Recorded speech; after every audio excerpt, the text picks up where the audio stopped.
Assalamualaikum warahmatullahi wabarakatuh. Good morning or good afternoon to each and everyone, especially to you, ma'am. So, hi, hello, I am Karen S. Tamandan, and I'm here in front of your screen to answer the question in long quiz, which is in number 1, explanation of the created visual background and the content of the lyrics or like the song that I choose, and that's something to do with my personality. So, ito ang napili kong visual background here. Ito yung merong sunset na background, which is nag-aagaw na ng dilim. Tapos there is an ocean dito, ocean. Tapos reflect of a sunset. Then there's a small boat here. Then there's a girl, which is like, it represents me as a fighter. Kagaya din ng title ng song, like a fight song. So ito ang napili ko. It gives me a comfort lalo na pag nag-aagaw dilim na, pag sunset or like paggabi na nga talaga. It gives me comfort kasi pag paggabi na is doon na yung pahinga. Pahinga na kailangan ko, which is in my life. Kung saan paggabi walang istorbo. Yung like ikaw lang as you. Pag like nasa beach, gustong-gusto ko talaga yung hinihintay yung sunset. Kasi parang like, nagbibigay nga siya sa akin ng pampakalma. Then, bakit may boat dito? Like, bangka. Kasi nabanggit din siya sa music, which is like a small boat on the ocean, sending big waves into motion. Like, ano siya? It represent na kahit saan ka man tangayin ng sinasakyan mong bangka sa karagatan is mahahanap mo din pa rin kung saan ka patutungo. Basta just believe in yourself. Also, there's a girl. Yung girl na yan is like yung kamay niya. Hindi lang halata sa picture, pero yung sa kamay niya is nagaganon. Like as a fighter girl. Which is, kagaya ko, hindi man din halata masyado, but like there's a lot na mga pinagdadaanan sa buhay then, but I choose to be fighter. Kasi like, kunwari kahit anumang mangyari, you need to be just fight and fight. Wag kang mawawalan ng pag-asa kasi there's a possibilities pa rin talaga na magte-turn pa rin ang table kung nasa madilim ka man ngayon. Like, kunwari, there's a lot of problem na you're facing right now.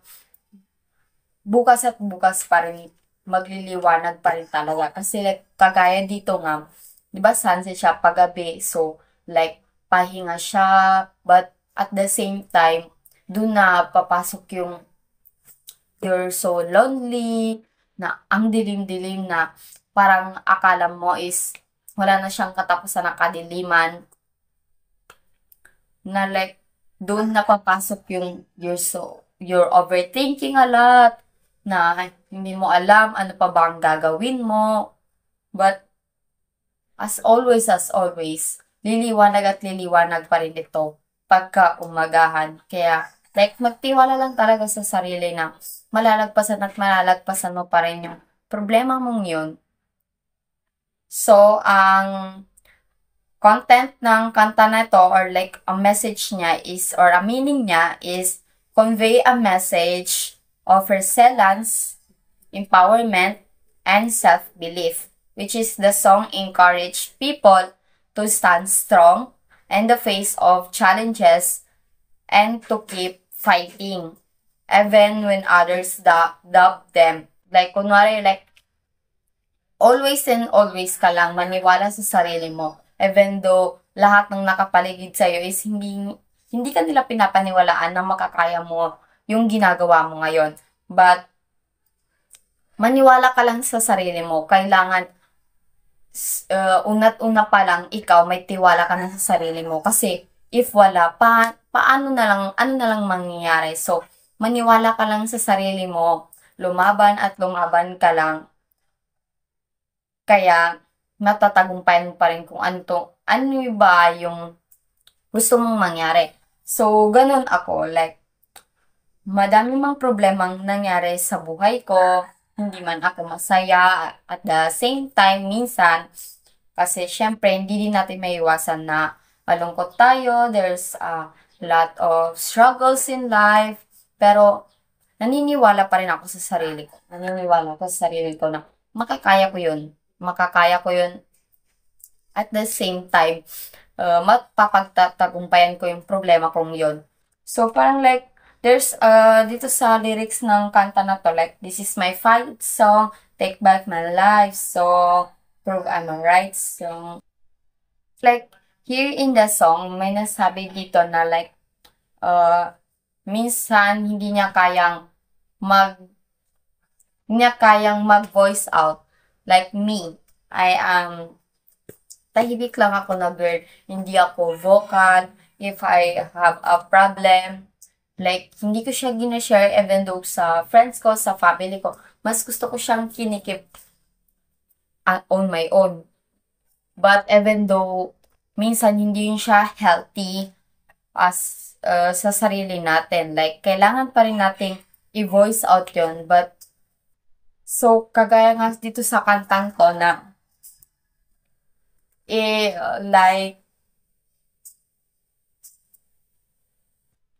like, kunwari, dito sa kanta, like, may nalagay doon na lyrics na, I will scream them loud tonight. Can you hear my voice this time? Like, kung sasabihin ko yung nararamdaman ko, like, i-voice out ko, this time kaya maririnig na ako ng mga tao sa paligid ko. This time kaya maiintindihan na nila bakit yun ang inaasal ko at the time.